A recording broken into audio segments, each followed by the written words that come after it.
Hello नमस्कार साथियों, example 91 में आप सभी का स्वागत है दोस्तों। चलिए आज हम लोग एसएसटी का थ्योरी पार्ट 1 करने जा रहे हैं साथियों, भाई बहनों। जो भाई बहन नए हमारे साथियों में वो चैनल को सब्सक्राइब जरूर से जरूर कर लीजिएगा दोस्तों। पेपर 2 के लिए ये वीडियो बनाया जा रहा है। ये थ्योरी पार्ट का वीडियो है दोस्तों। 30 से 40 मिनट का ये वीडियो रहने वाला है दोस्तों। प्रत्येक दिन एक एक पार्ट आएगा दोस्तों। जिन भाई बहनों को PDF चाहिए वो इस नंबर पर व्हाट्सएप या कॉल कीजिए।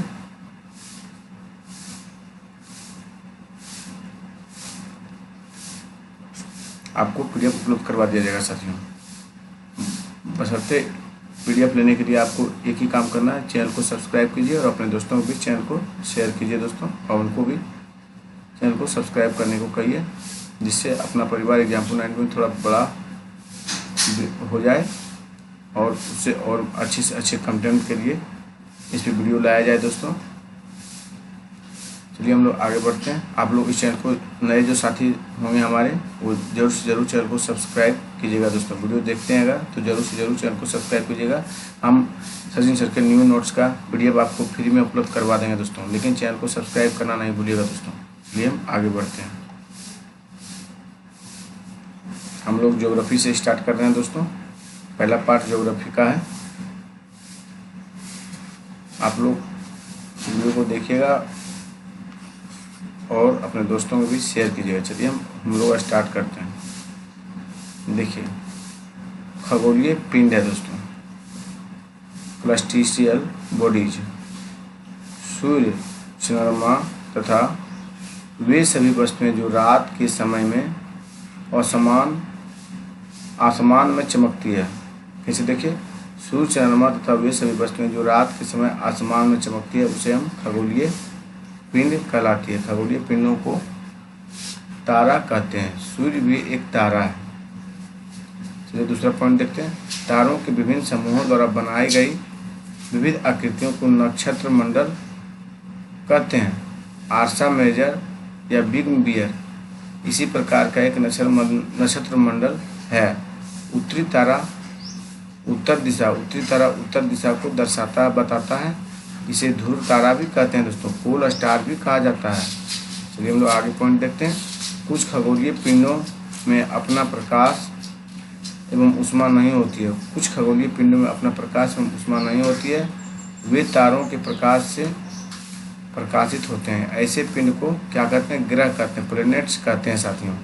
कुछ खगोलीय पिंडों में अपना प्रकाश या ऊष्मा नहीं होता है तथा वे तारों के प्रकाश से प्रकाशित होते हैं। ऐसे पिंड को ग्रह प्लैनेट्स कहते हैं। चलिए हम नेक्स्ट पॉइंट देखते हैं। उपग्रह देखिए, एक खगोलीय पिंड है जो ग्रहों के चारों ओर उसी प्रकार चक्कर लगाता है जिस प्रकार ग्रह सूर्य के चारों ओर चक्कर लगाता है साथियों। इसे क्या कहते हैं? हम लोग उपग्रह कहते हैं।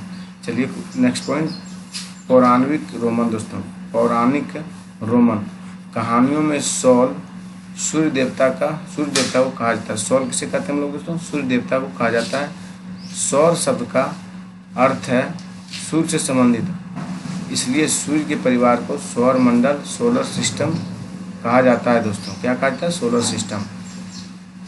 चलिए हम लोग नेक्स्ट आगे बढ़ते हैं। आकाशगंगा को देखते हैं दोस्तों। आकाशगंगा गैलेक्सी फिगर भी देखिएगा साथियों। तारे वाले खुले आकाश में एक और दूसरी ओर तक फैली सफ़ेद चौड़ी पट्टी जो एक चमकदार रास्ते की तरह दिखाई देती है, यहाँ लाखों तारों का समूह है। यह पट्टी आकाशगंगा है दोस्तों। हमारा सौरमंडल इस आकाशगंगा का एक भाग है। हमारा सौरमंडल क्या है?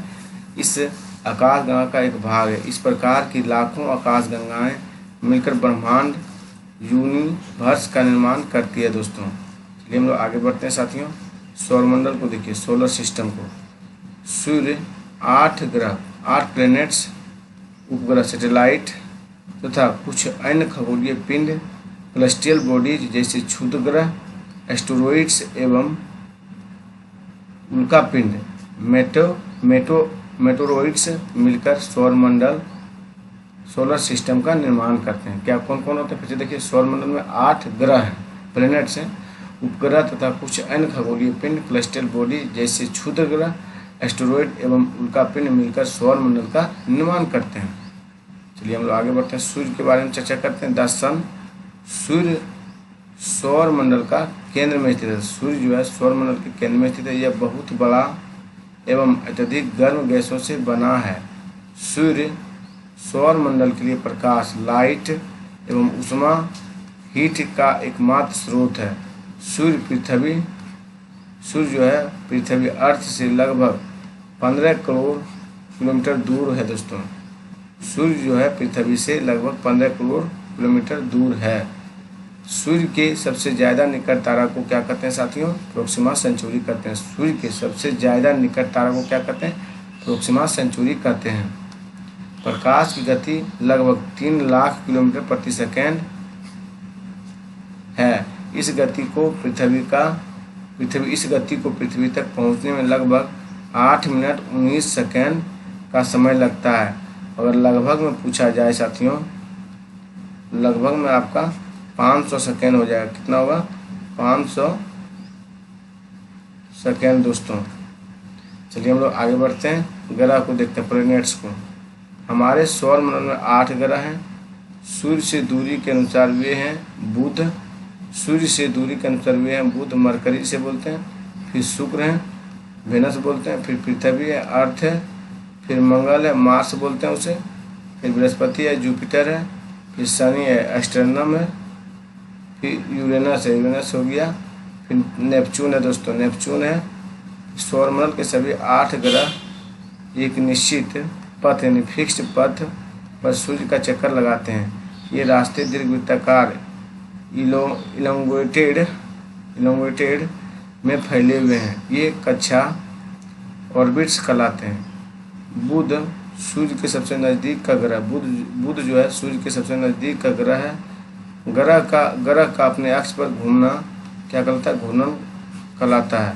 सूर्य के चारों ओर एक स्थिर कक्ष में पृथ्वी की गति को परिक्रमण रेवोल्यूशन कहते हैं। पृथ्वी का अक्ष खगोलीय पिंड 2003 UV 313 सिरस तथा प्लूटो बौने ग्रह ड्वार्फ प्लैनेट्स कहे जाते हैं। प्लूटो को क्या कहा जाता है साथियों? बौना ग्रह कहा जाता है, याद रखिएगा। शुक्र एवं यूरेनस को छोड़कर सभी ग्रह घड़ी की सुई के विपरीत दिशा में परिक्रमण करते हैं। इन दोनों ग्रहों की परिभ्रमण की दिशा घड़ी की सुई की दिशा में होती है। ये बुध के बारे में हम लोग चर्चा करते हैं। थोड़ा पेन चेंज करते हैं साथियों। चलिए मरकरी देखिए। बुध ग्रह सौरमंडल के 8 ग्रहों में सबसे छोटा, 8 ग्रहों में सबसे छोटा और सूर्य का सबसे निकटतम ग्रह है। इसका परिक्रमण काल लगभग 88 दिन का है। इसका कोई उपग्रह नहीं है साथियों। चलिए हम आगे बढ़ते हैं। शुक्र देखिए, वेनस।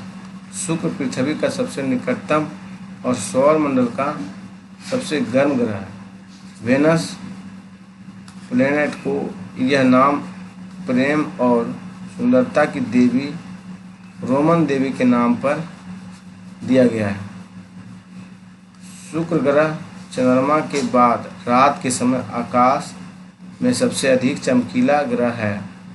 इस ग्रह को पृथ्वी की बहन भी कहा जाता है, क्योंकि वेनस प्लैनेट्स का द्रव्यमान व आकार पृथ्वी के आकार के लगभग बराबर है। इसका कोई उपग्रह नहीं है साथियों। सूर्य ग्रह को भोर का तारा मॉर्निंग स्टार तथा सांझ का तारा इवनिंग स्टार भी कहते हैं। पृथ्वी सूर्य से दूरी के हिसाब से पृथ्वी तीसरा ग्रह। पृथ्वी कितना ग्रह? तीसरा ग्रह है। आकार में यह 5वां सबसे बड़ा ग्रह, आकार में सबसे 5वां बड़ा ग्रह है।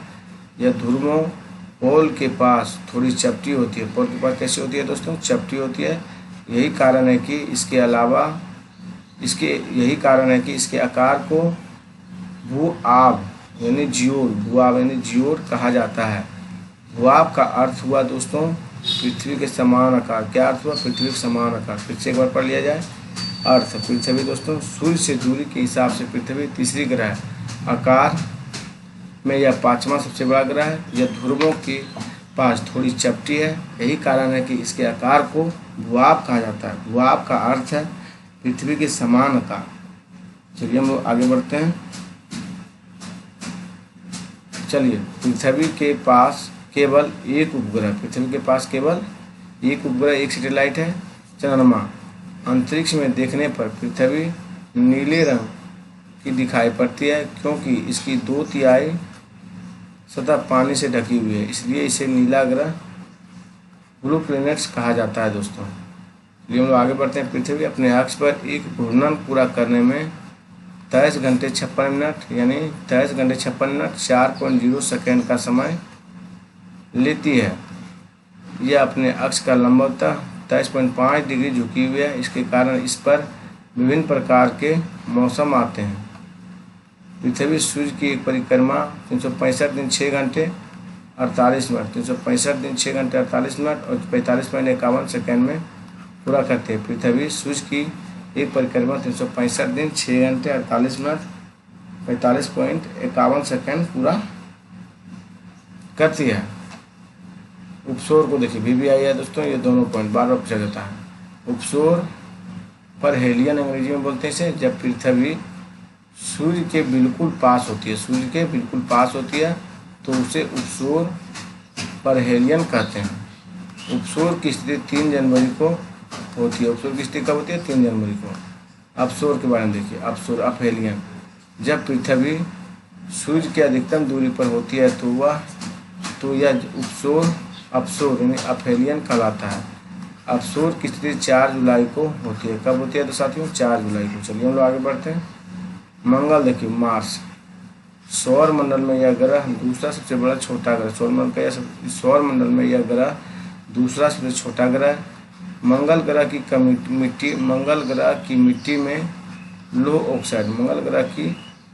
मिट्टी में लो ऑक्साइड पाया जाता है, जिससे इसका रंग लाल दिखाई देता है।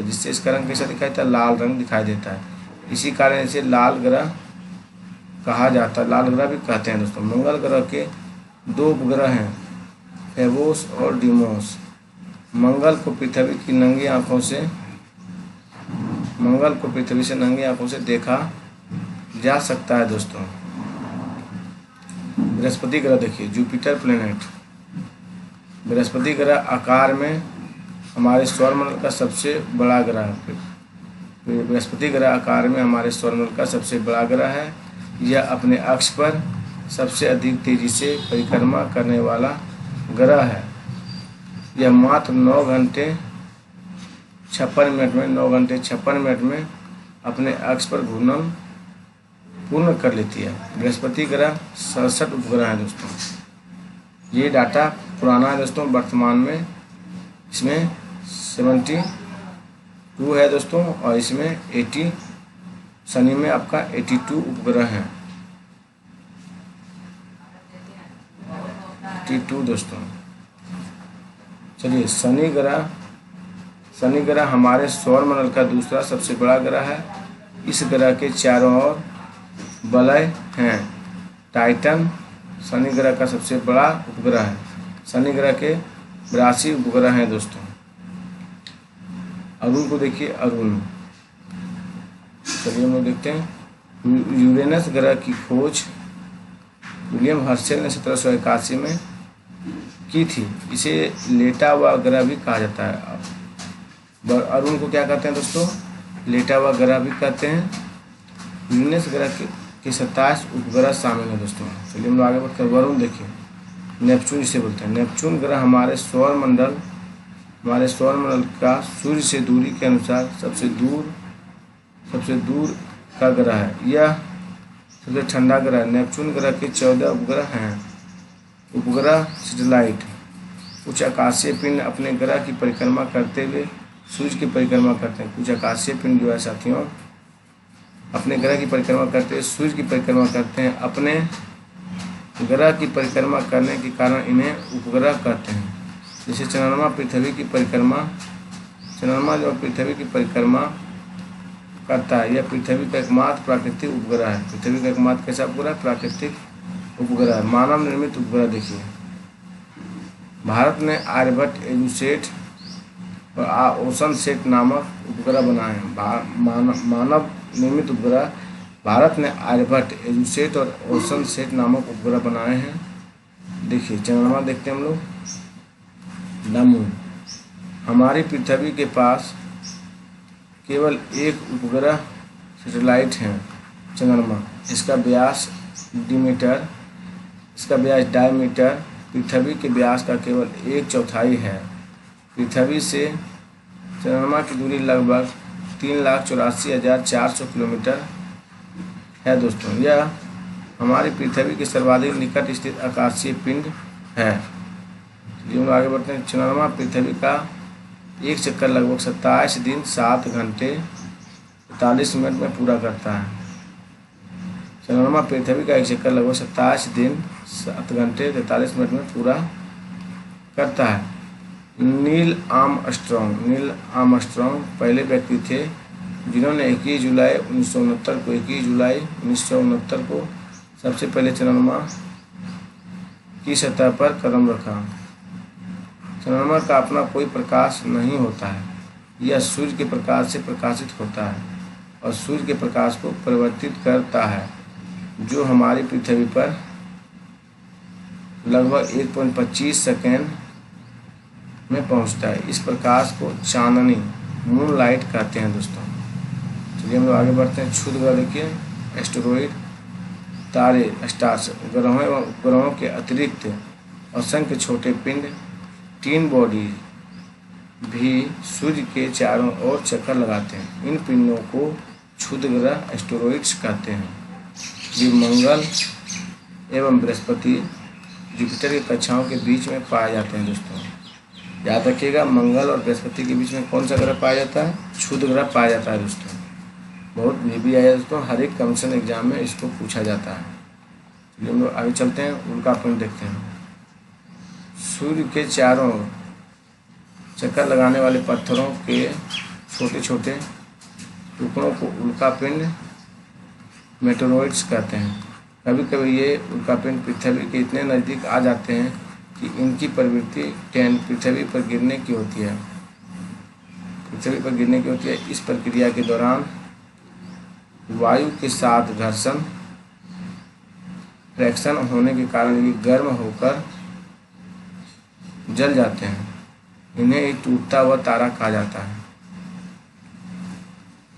उछल तारा कमेंट्स के बारे में चर्चा करते हैं हम लोग साथियों। उछल तारा अथवा धूमकेतु चट्टानें बर्फ, धूल और गैसों के बने आकाशीय पिंड होते हैं। गुरुत्वाकर्षण के कारण इस तारे के सिर सूर्य की तरफ तथा पूंछ हमेशा सूर्य से दूर बाहर की तरफ होती है, जो हमें चमकती दिखाई देती है दोस्तों। चलिए हम लोग आगे बढ़ते हैं। क्यूपर बेल्ट देखते हैं। यह नेपच्यून के पार सौरमंडल के आखिरी सिरे पर एक तस्करी के आकार की विशाल पट्टी है। इसमें असंख्य खगोलीय पिंड उपस्थित हैं, जिनमें कई बर्फ से बने हैं। धूमकेतु इसी क्षेत्र से आते हैं। प्लूटो भी इसी मेखला में स्थित है दोस्तों। सूर्य ग्रहण एवं चंद्र ग्रहण देखिए, जब सूर्य और पृथ्वी के बीच चंद्रमा आ जाता है तो इस स्थिति को युति कंजक्शन कहते हैं। यह अमावस्या को होती है। इस स्थिति में चंद्रमा की छाया पृथ्वी पर पड़ती है, जिससे सूर्य ग्रहण होता है। चलिए हम लोग आगे बढ़ते हैं साथियों। चंद्र ग्रहण देखिए, इसी प्रकार जब सूर्य चंद्रमा के बीच पृथ्वी आ जाती है तो उस स्थिति को विद्युत मतलब ऑपोजिशन कहते हैं। यह पूर्णिमा को होती है। इस स्थिति में पृथ्वी की छाया चंद्रमा पर पड़ती है, जिसे चंद्र ग्रहण कहते हैं। ग्लोब देखिए, काल्पनिक रेखा, इमेजिनरी लाइन, जो ग्लोब को 2 बराबर भागों में बांटती है, उसे हम विषुवत वृत्त इक्वेटर कहा जाता है। पृथ्वी के उत्तर नॉर्थ में स्थित आधे भाग को उत्तरी गोलार्ध नॉर्थर्न हेमिस्फीयर, तो दक्षिणी वाले आधे भाग को दक्षिणी गोलार्ध साउथर्न हेमस्फीयर कहा जाता है दोस्तों। विषुवत क्या हुआ? इक्वेटर दोस्तों। विषुवत से ध्रुवों पोल्स तक स्थित सभी समांतर वृत्तों पैरेलल सर्किल को अक्षांश, समांतर रेखाएं पैरेलल ऑफ लैटिट्यूड्स कहा जाता है। अक्षांशों लैटिट्यूड्स को अंश डिग्रीज में मापा जाता है। देखिए उत्तरी गोलार्ध में कर्क रेखा, उत्तरी गोलार्ध में पहला टॉर्पिक ऑफ सेंसर 23.5 डिग्री उत्तरी अक्षांश है साथियों। दूसरा देखिए दक्षिणी गोलार्ध में मकर रेखा कहाँ पे है? टॉर्पिक ऑफ कैप्रिकॉर्न 23.5 डिग्री दक्षिण है। कहाँ पे है? 23.5 डिग्री दक्षिण दोस्तों। अब विषुवत वृत्त में 66 डिग्री उत्तर में, उत्तर ध्रुव वृत्त में आर्कटिक सर्कल है दोस्तों। विषुवत रेखा के 66 डिग्री दक्षिण में दक्षिण ध्रुव वृत्त पर एंटार्क्टिक सर्कल है, अंटार्कटिक सर्कल है। ये हम लोग आगे बढ़ते हैं दोस्तों। पृथ्वी के ताप के कटिबंध, पृथ्वी के ताप कटिबंध heat zone of the earth. कर्क रेखा टॉर्पिक ऑफ सेंसर क्या होगा? एवं मकर रेखा टॉर्पिक ऑफ कैप्रिकॉर्न के बीच के सभी अक्षांशों पर सूर्य वर्ष में एक बार दोपहर में सिर के ठीक ऊपर होता है, इसलिए इस क्षेत्र में सबसे अधिक ऊष्मा प्राप्त होती है तथा इसे उष्णकटिबंध ट्रॉपिक जोन कहा जाता है। कर्क रेखा तथा मकर रेखा के बाद किसी भी अक्षांश लैटिट्यूड पर दोपहर का सूर्य कभी भी सिर के ऊपर नहीं होता है। ध्रुव की तरफ सूर्य की किरणें तिरछी होती जाती है।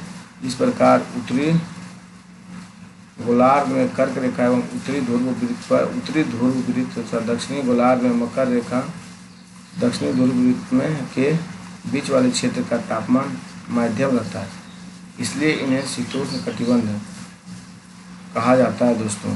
चलिए हम लोग आगे बढ़ते हैं साथियों। उत्तरी गोलार्ध में उत्तरी ध्रुव वृत्त एवं उत्तरी ध्रुव तथा दक्षिणी गोलार्ध में दक्षिणी ध्रुव वृत्त एवं दक्षिणी ध्रुव के बीच के क्षेत्र में ठंड बहुत तेजी है, क्योंकि यहाँ सूर्य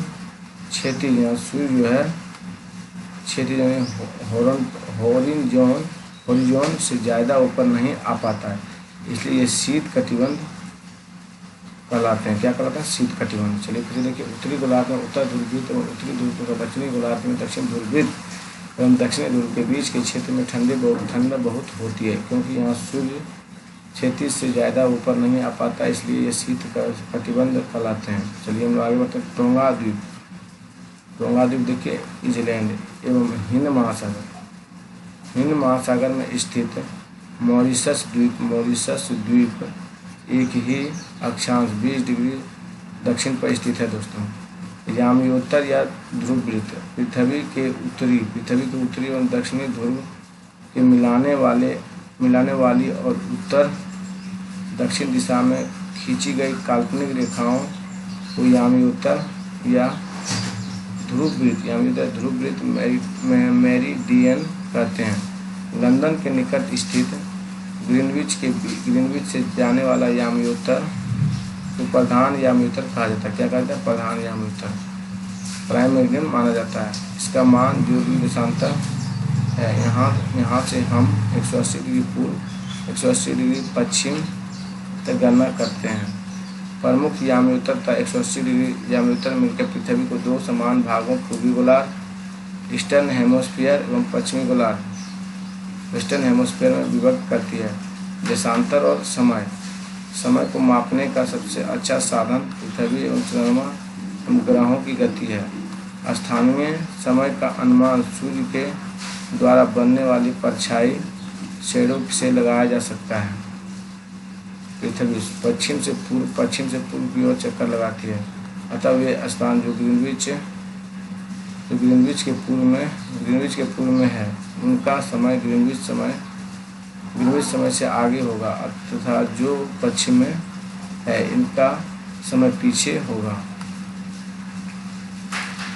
फिर से देखिए, पृथ्वी पश्चिम से पूर्व की ओर चक्कर लगाती है, अतः वे स्थान जो ग्रीनविच के पूर्व में है उनका समय ग्रीनविच समय से आगे होगा, अतः जो पश्चिम है उनका समय पीछे होगा। पृथ्वी लगभग 24 घंटे में अपने अक्ष पर 360 डिग्री घूम जाती है, अर्थात वह 1 घंटे 15 मिनट में 4 मिनट में 1 घंटा में कितना घूमता है? 15 डिग्री एवं 4 मिनट में 1 डिग्री घूमती है। इस प्रकार जब ग्रीनविच में दोपहर के 12 बजते हैं तब ग्रीनविच से 15 डिग्री पूर्व ईस्ट में समय होगा 15 गुना 4 यानी 60 मिनट, यानी 1 घंटा 60 मिनट, अर्थात ग्रीनविच के समय से 1 घंटा आगे, अर्थात वहाँ दोपहर का 1 बजा होगा। लेकिन ग्रीनविच से 15 डिग्री पश्चिम में वेस्ट का समय ग्रीनविच समय से 1 घंटा पीछे होगा, यानी वहाँ सुबह के 11 बजे होंगे। इसी प्रकार जब ग्रीनविच का दोपहर के 12 बजे होंगे तो उस समय 180 डिग्री पर मध्य रात्रि मिडनाइट होगी। किसी भी स्थान पर जब सूर्य आकाश में अपना उच्चतम बिंदु पर होता है तो दोपहर में उस समय घड़ी दिन के 12 बजते हैं। क्या बोला गया? किसी भी स्थान पर जब सूर्य आकाश में अपना उच्चतम बिंदु पर होता है तो दोपहर में उस समय घड़ी में दिन का समय 12 बजे होते हैं। इस प्रकार घड़ी के द्वारा दिखाया गया समय उस स्थान पर स्थानीय समय लोकल टाइम होगा। दोस्तों देखिए, भारतीय ग्रीनविच के पूर्व में 82.5 डिग्री पूर्व में स्थित है तथा यहाँ का समय ग्रीनविच समय से 5 घंटे 30 मिनट आगे है। इसलिए जब लंदन में दोपहर के 2 बजे होंगे तो भारत में शाम 7:30 बजा होगा, 5.5 घंटा आगे हो गया। दोस्तों चलिए हम आगे बढ़ते हैं। पृथ्वी की गतियाँ देखिए, पृथ्वी का अपने अक्ष पर घूर्णन रोटेशन कहलाता है। सूर्य के चारों ओर एक स्थिर कक्ष में पृथ्वी की गति को परिक्रमण रेगुलेशन कहते हैं। पृथ्वी का अक्ष का एक काल्पनिक रेखा है जो इसके कक्षीय सतह से 66.5 डिग्री का कोण बनाती है। वह समतल जो कक्ष के द्वारा बनाया जाता है उसे कक्षीय समतल ऑर्बिट प्लेन कहते हैं। चलिए ग्लोब देखिए, ग्लोब पर वह वृत्त सर्कल जो दिन तथा रात को विभाजित करता है उसे हम क्या कहते हैं? प्रतिदीप्त वृत्त, सर्कल ऑफ द इल्यूमिनेशन कहते हैं। क्या कहते हैं? सर्किल ऑफ इल्यूमिनेशन कहते हैं। दोस्तों चलिए हम लोग आगे बढ़ते हैं। पृथ्वी का 1 वर्ष या 365 दिन 6 घंटे पृथ्वी 1 वर्ष या 365 दिन 6 घंटे में सूर्य का एक चक्कर लगाती है। हम लोग 1 वर्ष में 365 दिन का 365 दिन का मानते हैं तथा 6 घंटे को इसमें नहीं जोड़ते हैं। 6 घंटे 4 साल में 24 घंटे हो जाते हैं, अर्थात एक दिन फरवरी के महीने में जोड़ दिया जाता है, जिस कारण फरवरी के महीने में प्रत्येक चौथे वर्ष एक दिन बढ़ जाता है और वे महीना 29 दिन का हो जाता है, जिसे हम लोग लीप वर्ष कहते हैं। ऋतुओं में परिवर्तन सूर्य के चारों ओर पृथ्वी की स्थिति में परिवर्तन के कारण होती है। 21 जून को उत्तरी गोलार्ध नॉर्थर्न हेमोस्फीयर सूर्य की तरफ झुका हुआ होता है। सूर्य की किरणें कर्क रेखा पर सीधी पड़ती है। इसके परिणाम स्वरूप इन क्षेत्रों में ऊष्मा अधिक प्राप्त होता है। फिर से देख लीजिए, 21 जून को उत्तरी गोलार्ध में सूर्य की तरफ झुका हुआ होता है। सूर्य की किरणें कर्क रेखा पर सीधी पड़ती है। इसके परिणाम स्वरूप इन क्षेत्रों में ऊष्मा अधिक प्राप्त होता है। चलिए हम लोग आगे बढ़ते हैं। 21 जून देखिए, फिर इन क्षेत्रों में सबसे लंबा दिन, सबसे छोटी रात होती है। पृथ्वी की इस अवस्था को उत्तरी अयनांत समर सोलस्टिक्स कहते हैं। 22 दिसंबर को देखिए, 22 दिसंबर को दक्षिणी ध्रुव साउथ पोल के सूर्य की ओर झुके होने के कारण मकर रेखा पर सूर्य की किरणें सीधी पड़ती हैं। उत्तरी ध्रुव रेखा देखिए, उत्तरी ध्रुव रेखा के बाद वाले भागों पर लगभग 6 महीने तक लगातार दिन रहता है। दक्षिणी गोलार्ध देखिए, साउथर्न हेमिस्फीयर में लंबे दिन और छोटी रातों वाली ग्रीष्म ऋतु होती है। पृथ्वी की इस अवस्था को दक्षिणी अयनांत विंटर सोलिस्टिक्स कहा जाता है। ऑस्ट्रेलिया में ग्रीष्म ऋतु समर सीजन में क्रिसमस का पर्व मनाया जाता है। 21 मार्च से 23 सितंबर को सूर्य की किरणें विषुवत वृत्त इक्वेटर पर सीधी पड़ती है। इस अवस्था में कोई भी ध्रुव सूर्य की ओर नहीं झुका होता है, इसलिए पूरी पृथ्वी पर रात व दिन बराबर होते हैं। इसे विषुव इक्विनोक्स कहा जाता है दोस्तों। चलिए मानचित्र देखिए, पृथ्वी की सतह अर्थ ऑफ द सरफेस या इसके एक भाग के पैमाने के माध्यम से चपटी सतह पर खींचा गया चित्र है। मानचित्र कई प्रकार के होते हैं। भौतिक मानचित्र फिजिकल मैप्स, पृथ्वी की प्राकृतिक आकृतियाँ जैसे पर्वतों माउंटेन्स, पठारों प्लैनेट्स, मैदानों, नदियों, महासागरों आदि को दर्शाने वाले मानचित्रों को भौतिक या उच्चावच मानचित्र physical of the relief maps कहते हैं दोस्तों। राजनीतिक मानचित्र चलिए देखते हैं। पॉलिटिकल मैप राज्यों, नगरों, शहरों, गांवों और विश्व के विभिन्न देशों और राज्यों और उनकी सीमाओं को दर्शाने वाले मानचित्र को राजनीतिक मानचित्र कहा जाता है।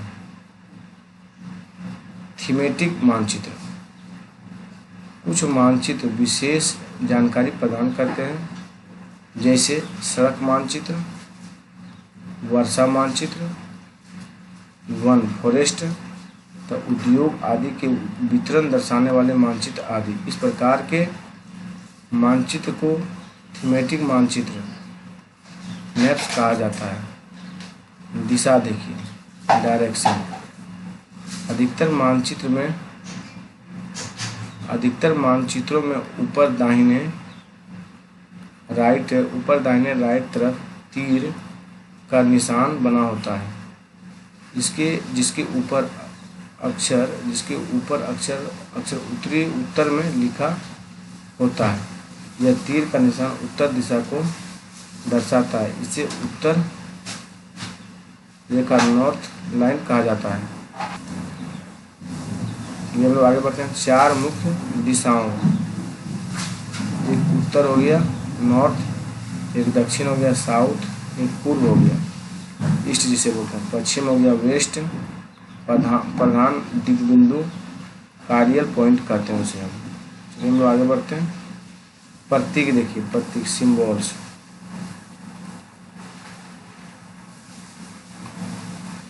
किसी भी मानचित्र पर वास्तविक आकार एवं प्रकार में विभिन्न आकृतियों जैसे भवनों, सड़कों, पुलों, वृक्षों, रेल की पटरियों या कुओं को दिखाना संभव नहीं होता, इसलिए वे निश्चित अक्षरों और छायाओं, रंगों और चित्रों और रेखाओं का उपयोग करके दर्शाया जाता है। ये प्रतीक कम स्थान में अधिक जानकारी प्रदान करते हैं। इन प्रतीकों को रूढ़ प्रतीक कन्वेंशनल सिंबॉलिक कहा जाता है। इन प्रतीकों के इस्तेमाल के द्वारा मानचित्र को आसानी से खींचा जा सकता है। एक छोटे क्षेत्र का बड़े पैमाने पर खींचा गया रेखाचित्र खाका प्लेन कहा जाता है। एक छोटे क्षेत्र का बड़े पैमाने पर खींचा गया रेखाचित्र खाका प्लेन कहलाता है। महाद्वीप देखिए, पृथ्वी पर 7 प्रमुख महाद्वीप हैं। ये विस्तृत जल राशि के द्वारा एक दूसरे से अलग हैं। एशिया देखिए, विश्व का सबसे बड़ा महाद्वीप है। यह पृथ्वी के कुल क्षेत्रफल के 1/3 भाग में फैला हुआ है। यह महाद्वीप पूर्वी गोलार्ध ईस्टर्न हेमिस्फीयर में स्थित है। कर्क रेखा ट्रॉपिक ऑफ कैंसर इस महाद्वीप से लेकर गुजरती है। एशिया के पश्चिम में यूराल पर्वत है। एशिया के पश्चिम में कौन पर्वत है? यूराल पर्वत है, जो इसे यूरोप से अलग करती है। यूरोप तथा एवं एशिया के संयुक्त भूभाग को यूरेशिया कहा जाता है। क्या कहा जाता है? यूरेशिया। विश्व का क्षेत्रफल लगभग 29.5% भाग एशिया के पास है। विश्व का क्षेत्रफल का लगभग 29.5 भाग एशिया के पास है। यह विश्व के कुल क्षेत्र का लगभग 1.3 भाग पर फैला हुआ है। एशिया महाद्वीप चावल, जूट, कपास, सिल्क आदि के उत्पादन में पहले स्थान पर है। दोस्तों, सबसे बड़ा देश देखिए चीन है। सबसे बड़ा देश चीन है। सबसे छोटा देश मालदीव है। एशिया में सबसे बड़ा देश कौन सा? चीन है। सबसे छोटा मालदीव है साथियों। चलिए हम लोग आगे कुछ बढ़ते हैं।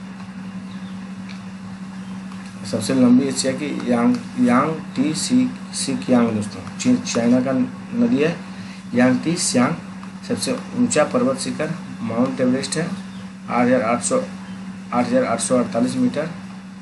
दोस्तों, सबसे बड़ी झील आपका कैस्पियन सागर है। कौन सा? कैस्पियन सागर। याद रखिएगा। अफ्रीका के बारे में हम लोग चलिए चर्चा कर लेते हैं थोड़ा। सॉरी दोस्तों, अफ्रीका के बारे में अफ्रीका से कल से हम लोग पढ़ेंगे, अफ्रीका के बारे में चर्चा करेंगे। आज हम वीडियो को यहीं स्टॉप करते हैं। आप भाई बहनों से यही गुजारिश है, वीडियो को देखते हैं जरूर से जरूर चैनल को सब्सक्राइब कीजिए, अपने दोस्तों में शेयर कीजिए। धन्यवाद दोस्तों। इसका ऑब्जेक्टिव भी करवाया जाएगा दोस्तों, तो प्रीवियस ईयर पूछा गया 23-24 में दोस्तों।